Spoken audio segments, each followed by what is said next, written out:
போன வீடியோ பார்த்தீங்கன்னா நம்ம என்னென்ன ஃபுட்டு சாப்பிடலாம், எத்தனை வாரம் நடக்க ஆகணும்னு பார்த்தோம். இந்த வீடியோவில் வந்து என்னென்ன பேட் ஹேபிட் பண்ணக்கூடாது, என்னென்ன ஃபுட்டு வந்து சாப்பிடவே கூடாதுன்னு பார்ப்போம். ஃபுட்டை பொறுத்த வரைக்கும் நீங்கள் பார்த்தீங்கன்னா உப்பு சார்ந்த அதிக பொருட்கள் எடுத்துக்காதீங்க. அதே மாதிரி கார்போஹைட்ரேட் நிறைந்த அதிக ஃபுட்டை சாப்பிடாதீங்க. ரொம்ப லோடாக சாப்பிடுங்க, கம்மியாக சாப்பிடுங்க. ஃபார் எக்ஸாம்பிள் சோடா ஐட்டம்லாம் நீங்கள் ரொம்ப லிக்விட் கூல்ட்ரிங்க்ஸ் இதெல்லாம் வந்து எடுத்துக்காதீங்க. சோடா ஐட்டம், 7 கூல்ட்ரிங்க்ஸ் அந்த மாதிரி ஐட்டம் எதுவுமே எடுத்துக்க வேண்டாம்.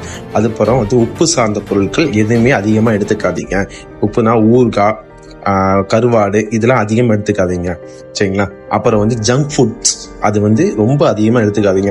ரொம்ப ஜாஸ்தியாக இருந்தால் மாதத்தில் ஒரு நாள் எடுத்துக்கங்க. ரொம்ப அதிகமாக எடுத்துக்காதீங்க. இப்போ பேட் ஹேபிட்குள்ளே போயிடலாம். பேட் ஹேபிட் பொறுத்த வரைக்கும் பார்த்தீங்கன்னா ஸ்மோக்கிங் ஆகவே ஆகாது. ஏன் ஸ்மோக்கிங் ஆகாதுன்னு பார்த்தீங்கன்னா, எனக்கு ஒரு 4 கமாண்ட் வந்து 4 பர்சனாக மெசேஜ் பண்ணியிருந்தாங்க. இந்த மாதிரி நான் கம்பி விளைவிச்சிருந்தேன், எனக்கு வந்து சீ பிடிச்சிருச்சு அப்படின்னு 4 பேர் மெசேஜ் பண்ணியிருந்தாங்க. 4 பேருக்கும் காமனாக இருக்க ஒரே விஷயம் ஸ்மோக்கிங். எல்லா 4 பேரும் ஸ்மோக் பண்ணுறாங்க. அதனால ஸ்மோக்கிங் தயவுசெய்து அவாய்ட் பண்ணீங்க. ட்ரிங்கிங் பண்ணிடுங்க. ஆன் ஸ்கூலுக்கு வச்சுக்கலாமா அப்படிங்கிட்ட அதுவும் தான் வைக்கக்கூடாது.